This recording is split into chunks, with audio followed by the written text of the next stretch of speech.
बिस्मिल्लाहिर्रहमानिर्रहीम। जी आज हमारा मैट लैब पे दूसरा लेक्चर है। इंशाल्लाह हम शुरू करते हैं। हमने स्टॉप किया था पेज नंबर 177 आपके जो नोट्स पर है, और ये कमांड चल रही थी डायगनल वाली। ये DIAG और ब्रैकेट्स के अंदर कैपिटल ए क्या है? उस मैट्रिक्स का नाम है जो हम शुरू से जिसके साथ डील कर रहे हैं। तो उसके जो डायगनल के एलिमेंट्स हैं उनको डिस्प्ले कर देगा। जैसे आपके पास मैट्रिक्स था, जो मैट्रिक्स ए था वो था आपके पास 2 5 8 6 9 8 और 1 4 7। तो इसके जो डायगनल के एलिमेंट्स हैं वो ये डिस्प्ले कर देगा 2 9 एंड 7। अच्छा जी, अब हम चलते हैं नेक्स्ट कमांड क्या है? यही जो डायगनल वाली कमांड है इसको ब्रैकेट्स में लिख के पीछे सम लगा दें तो वो इसके डायगनल के एलिमेंट्स को ऐड कर देगा। नेक्स्ट है जी, मैट्रिक्स ए लिखा, ब्रैकेट्स के अंदर कॉलन, कॉमा और फिर कॉलन। जो पहला कॉलन है ये शो कर रहा है नंबर ऑफ़ रोज़ को, और अगर आप कॉलन लगाएंगे तो इसका मतलब है कि सारी रोज़ को डिस्प्ले करना है। और अगर हम सेकंड यहाँ पर भी कॉलन लगाएंगे तो इसका मतलब है सारे कॉलम्स को डिस्प्ले करना। बेसिकली ये जो कमांड्स हैं जो अभी हम डील करने लगे हैं, इनका ताल्लुक अपनी मर्ज़ी की रोज़ और अपनी मर्ज़ी के कॉलम्स को डिस्प्ले करवाना है, या अपनी मर्ज़ी के एलिमेंट्स को डिस्प्ले करवाना। जैसे अगर ये लिखा होगा, ये वाली कमांड होगी तो इसका मतलब होगा कि देखिए नंबर ऑफ़ रो की जगह 1 लिखा हुआ है और नंबर ऑफ़ कॉलम की जगह कॉलन लिखा हुआ है। इसका मतलब है कॉलम्स तो सारे ही आएंगे, उनको तो देखने की ज़रूरत ही नहीं है। पहले नंबर पे लिखा हुआ है 1, यानी फ़र्स्ट रो सारी की सारी आ जाएगी। इसी तरह ये जो अगली कमांड है इसमें नंबर ऑफ़ रो की जगह कॉलन लिखा है और कॉलम्स की जगह 3 लिखा हुआ है। इसका मतलब है थर्ड कॉलम सारा का सारा आ जाएगा। इसी तरह अगर ये जो अगली कमांड लिखेंगे तो इसका मतलब है आखिरी कॉलम आ जाएगा। अब फ़र्ज़ करें हम 5x5 मैट्रिक्स है या 6x6 मैट्रिक्स है, तो उसमें बजाय इसके कि पहले हम नंबर ऑफ़ कॉलम काउंट करें या कि आखिरी कौन सा है, आप सिंपली एंड लिखते हैं तो वो लास्ट कॉलम को डिस्प्ले कर देगा। यहाँ थोड़ी सी मिस प्रिंटिंग है, ये बेसिकली वही वाला मैट्रिक्स लिखा हुआ है जिसके साथ हम डील कर रहे हैं, जो अभी मैंने ऊपर थोड़ी देर पहले लिखा था। अब ये अगली कमांड देखें। ये जो कमांड्स हैं इनका मतलब ये है, देखें आपको मैंने अभी पहले बताया था कि कॉमा से पहले जो है वो रोज़ को ज़ाहिर कर रहा है और कॉमा के बाद कॉलम्स को ज़ाहिर कर रहा है। अब कॉमा से पहले लिखा हुआ है 2 कॉलन 3, मतलब इसका ये है कि सेकंड रो से लेकर थर्ड रो तक हमने जाना है, सेकंड रो से थर्ड रो तक जाना है। इसी तरह यहाँ क्या है, कॉलम्स की जगह भी यही लिखा हुआ है, सेकंड कॉलम से थर्ड कॉलम तक जाना है। अब दोबारा मैं वो मैट्रिक्स लिखता हूँ और फिर उससे आपको ज़रा अच्छा आइडिया हो जाएगा। मैट्रिक्स था 2 5 8 6 9 8 एंड 1 4 7। अब सेकंड से थर्ड कॉलम, मतलब सेकंड कॉलम भी और थर्ड कॉलम भी, रो। इसी तरह कॉलम्स भी वही हैं, सेकंड कॉलम थर्ड कॉलम। अब इंटरसेक्शन आ रही है ये, इसका मतलब है ये वाले नंबर्स हमने डिस्प्ले करने हैं 9 8 4 7। तो ये है जी आपका इस कमांड के बारे में। अब नेक्स्ट देखें, इसी की एग्जांपल दी गई है, यानी फर्स्ट से सेकंड कॉलम और सेकंड से थर्ड कॉलम। अगर आप उसी मैट्रिक्स को देखेंगे तो इसमें ये वाले एलिमेंट्स आएंगे 5 8 9 8। इसी तरह अगली कमांड है फर्स्ट से सेकंड कॉलम, फर्स्ट से सेकंड रो और फिर फर्स्ट से सेकंड कॉलम, यानी पहले दोनों रोज़ और पहले दोनों कॉलम्स का इंटरसेक्शन आएगा ये 2 5 6 9। उसी मैट्रिक्स की बात हो रही है। अब ये जो थर्ड है ये थोड़ा नोट्स में थोड़ा गलत लिखा हुआ है, आप इसको देख लीजिएगा। ये बेसिकली 1 2 3 लिखा हुआ है, मतलब फर्स्ट रो से थर्ड रो तक, यानी इसमें सारी रोज़ आ जाएंगी। इसी तरह इधर भी फर्स्ट कॉलम से थर्ड कॉलम तक, इसमें भी सारे कॉलम आ जाएंगे। तो बेसिकली ये पूरा ही मैट्रिक्स आएगा यहाँ पर जो मैंने अभी ऊपर लिखा था। इसके बाद है जी टू जनरेट रैंडम नंबर्स। तो रैंडम नंबर को जनरेट करने की कमांड बड़ी ही सिंपल है। सिंपली RAND लिखें और ब्रैकेट के अंदर आप मेंशन कर दें कि कितने रैंडम नंबर्स को हमने डिस्प्ले करना है। जैसे ये कमांड है, ये आपके सामने नज़र आ रही है, RAND और ब्रैकेट्स। अब देखें, फ़र्ज़ करें अगर हमने लिखा है RAND 1, तो वो क्या करेगा, 1 रैंडम नंबर को डिस्प्ले कर देगा। अब थोड़ा सा आगे चलते हैं। फ़र्ज़ करें हमने लिखा हुआ है n = rand1, तो ये आपको 1 क्रॉस 1 मैट्रिक्स देगा, यानी 1 रो 1 कॉलम, यानी एक ही एलिमेंट होगा इसका। लेकिन अगर हम लिखेंगे 1,4, तो इसमें एक रो होगी और 4 कॉलम्स होंगे। इसी तरह 2 × 2, यानी 2 क्रॉस 2 मैट्रिक्स आएगा, 2 रोज़ 2 कॉलम्स।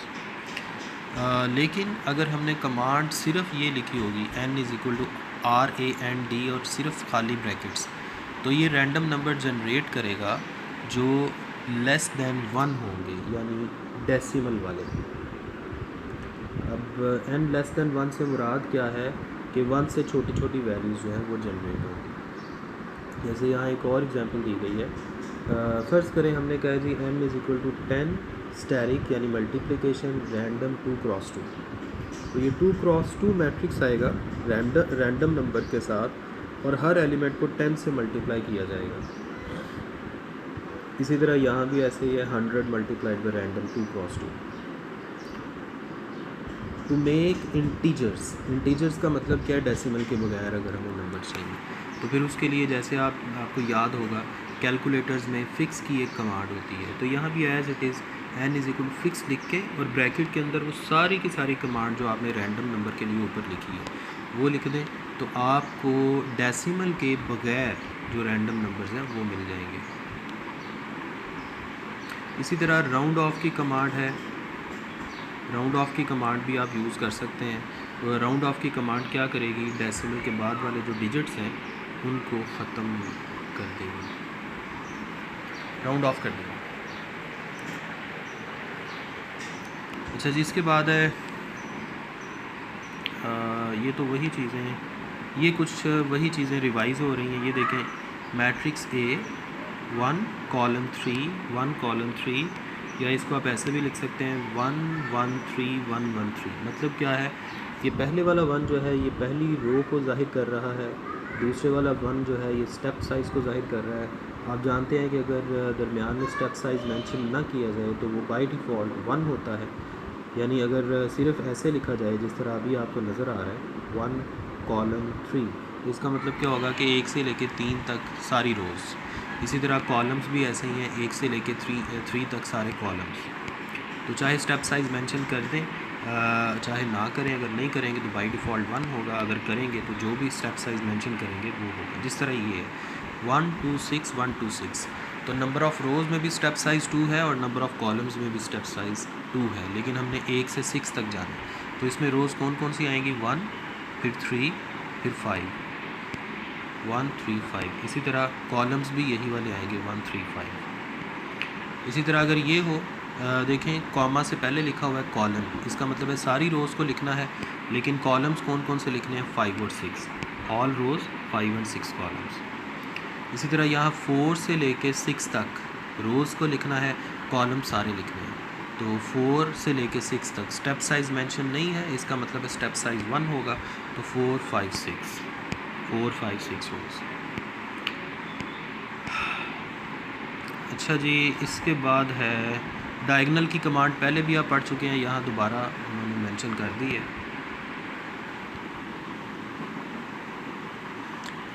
इसके बाद नेक्स्ट कमांड ये देखें, ये जो आपको ये कमांड नज़र आ रही है, ए और छोटी ब्रैकेट के अंदर बड़ी ब्रैकेट है 1 2 5, फिर कॉमा, फिर बड़ी ब्रैकेट है 1 2 5। इसका मतलब क्या है कि 1 2 और 5 जो मेंशन की गई हैं सिर्फ वो वाली रोज़ या वो वाले कॉलम डिस्प्ले हो जाएंगे। ऊपर ये वाला जो मेथड था, ये जो कॉलन वाला मेथड था, इसमें तो दरमियान में स्टेप साइज़ की बात हो रही थी, उसके मुताबिक हमने डिस्प्ले करना था, लेकिन यहाँ पे जो लिखा हुआ है वही डिस्प्ले हो जाएगा, यानी जो रो लिखी हुई है वो वाली रो डिस्प्ले से हो जाएगी। इसी तरह जो कॉलम लिखा हुआ है वो कॉलम डिस्प्ले हो जाएगा। नेक्स्ट है जी मैट लैब की जो स्पेशलिटी है, मैट लैब में ग्राफ की प्लॉटिंग। ये भी बड़ा आसान, थोड़ा सा इंटरेस्टिंग काम है, थोड़ा सा दिमाग को ओपन रखना पड़ता है। जैसे एक छोटी सी एग्जांपल दी गई है, ज़ाहिर बात है आप जानते हैं कि ग्राफ 2D या 3D, मैटलैब 3D ग्राफ को प्लॉट कर सकता है और 2D। अगर आप 2D की बात करेंगे तो उसमें 2 वेरिएबल्स होंगे, अगर 3D की बात करेंगे तो 3 वेरिएबल्स होंगे। अभी हम बात करने लगे हैं 2D ग्राफ की, जिसमें 2 वेरिएबल्स हैं x और y। x के लिए लिखा गया है जी, फर्स्ट करें x 0 से स्टार्ट हो रहा है, स्टेप साइज़ है पाई डिवाइडेड बाई 100, और आखिरी जो नंबर है जहाँ तक हमने जाना है that is 2 multiply by pi. इसी तरह y जो है वो साइन ऑफ x के बराबर है। ये साइन x, ये सारा मैटलैब के अंदर स्टोर्ड है, वो खुद ब खुद इसको ड्रॉ करेगा। और अगर हम ये कमांड दे देंगे प्लॉट एक्स वाई, तो x और y को एक दूसरे के लिहाज से ड्रॉ कर देगा, यानी y एक्सिस पे और x एक्सिस पे ड्रॉ कर देगा।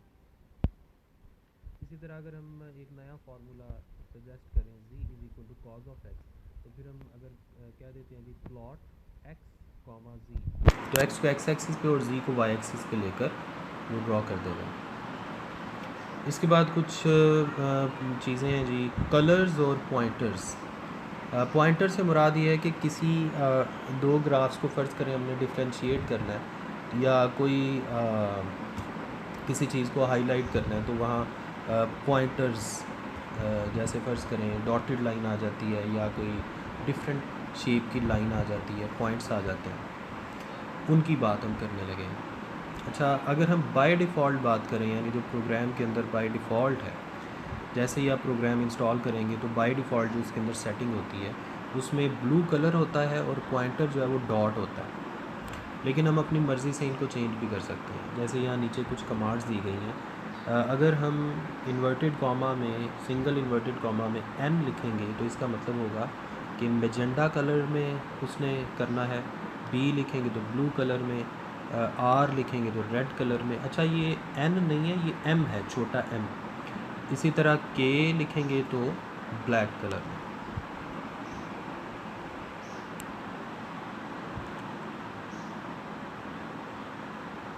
नहीं, ये n ही है, इसको दोबारा चेक कर लेंगे, लेकिन n है। जैसे फ़र्ज़ करें हम ग्राफ को प्लॉट करते हैं, प्लॉट ब्रैकेट के अंदर x z और इन्वर्टेड कॉमा में n, तो इसका मतलब क्या होगा, x और z के दरमियान ग्राफ ड्रॉ करना है और जो ग्राफ की कर्व आएगी वो मैजेंडा कलर में होगी। होल्ड ऑन जो है, इसका मतलब होता है कि पिछले ग्राफ को होल्ड ऑन कर दें और उसके बाद अगला ग्राफ जो है वो उसी पेज पे ड्रॉ करें, यानी उन्हीं एक्सिस पे अगला ग्राफ ड्रॉ होगा। आप ये समझ लें कि एक ही एक्सिस पे एक से ज़्यादा ग्राफ्स को ड्रॉ करने के लिए बीच में होल्ड ऑन की कमांड यूज़ की जाती है। कुछ मज़ीद कमांड्स दिखाई गई हैं, जैसे प्लॉट एक्स वाई, ये आप देख चुके हैं, plot X to static Y, और के से मुराद है ब्लैक कलर में ड्रॉ करेगा। CLF का मतलब है क्लियर फिगर, CLF भी कर सकते हैं और होल्ड ऑन भी कर सकते हैं। प्लॉट एक्स वाई, अब देखें m फिर कॉमा फिर x z और इन्वर्टेड कॉमा में r लिखा हुआ है, यानी इसमें एक ही एक्सिस पे दो ग्राफ प्लॉट होंगे।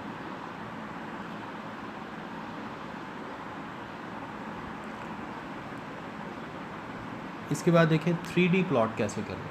3D प्लॉट के लिए क्या है, प्लॉट 3yz x जो है वो हॉरिजॉन्टल एक्सिस पे आएगा, y और z में से एक वर्टिकल एक्सिस में आएगा और एक आउटवर्ड एक्सिस में आएगा। अब आप जानते हैं कि 3D का अगर ग्राफ बनेगा तो अगर हम उसकी एक छोटी सी एग्जांपल लें तो वो हेलिक्स टाइप बनेगा। हेलिक्स, अब इन्होंने इन फार्मूलों के मुताबिक हेलिक्स लिखा हुआ है, बेसिकली 3D ग्राफ बनेगा। अब हेलिक्स फिगर आप जानते हैं किस तरह की होती है, स्पाइरल, जैसे स्प्रिंग होता है ना, इस तरह की डायग्राम यहाँ एग्जांपल में दी गई है। ये भी एक छोटी सी एग्जांपल दी गई है, इसको छोड़ें, हम आगे चलते हैं। ये थोड़ा सा इंट्रोडक्शन है, मैटलैब कंट्रोल स्ट्रक्चर, इसमें हम लूप्स की थोड़ी सी बात करेंगे। जो इम्पॉर्टेंट चीज़ है वो ये है कि जब हम प्रोग्राम रन कर रहे होते हैं तो जब हम लूप्स पे काम करेंगे तो हमने पहले एडिटर को ओपन करना है प्रोग्राम में, और फिर वहाँ हम लूप के मुताबिक काम करेंगे। उसके बाद हम अपनी फ़ाइल को स्टोर कर लेंगे, उसका जो मर्ज़ी नाम रख लें। उसके बाद हम कमांड विंडो में जाएंगे और उस नेम की फ़ाइल को ओपन करेंगे और उसके बाद हम उसको चलाएंगे,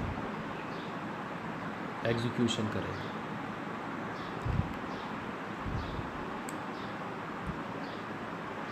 अच्छा, ये कुछ एग्जीक्यूशन एक्सटेंशंस दी गई हैं। C++ के लिए .cpp, मैटलैब के लिए .m, फिगर फाइल के लिए .fig। ये आगे चल के आपको पता चल जाएगा। ये पहला प्रोग्राम बिल्कुल वैसे ही वही है जो पहले अभी 1-2 पेजेस पहले आपने देखा है। x की वो स्टेप साइज़ के मुताबिक वैल्यूज़ लिखी गई हैं 5 पाई तक। y की वैल्यू sin x है। प्लॉट करें x y, तो इसको रन करेंगे तो आपके पास ग्राफ आ जाएगा।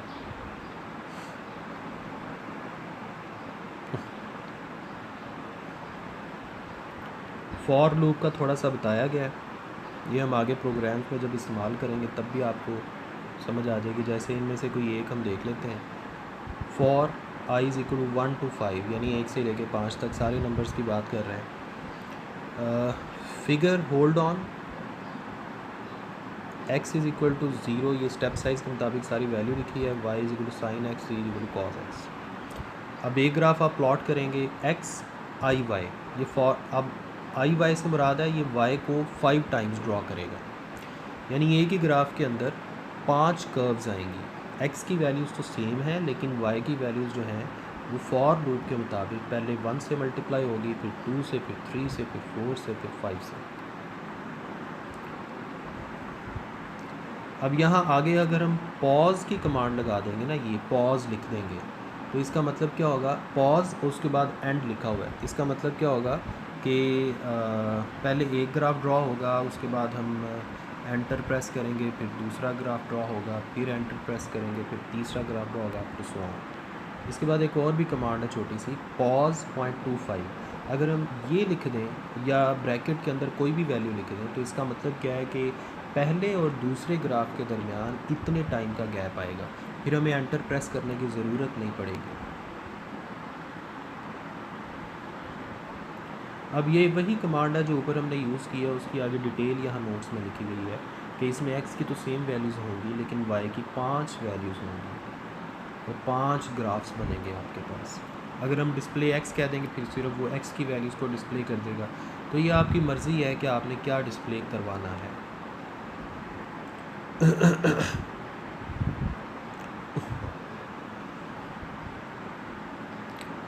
अच्छा, इसमें मेरा ख़्याल है हम यहाँ तक रखते हैं आज का फ़िलहाल लेक्चर। वर्टिकल मोशन से ऊपर नेक्स्ट लेक्चर में इंशाल्लाह हम वर्टिकल मोशन से ऑनवर्ड स्टार्ट करेंगे। ओके जी, अल्लाह हाफ़िज़।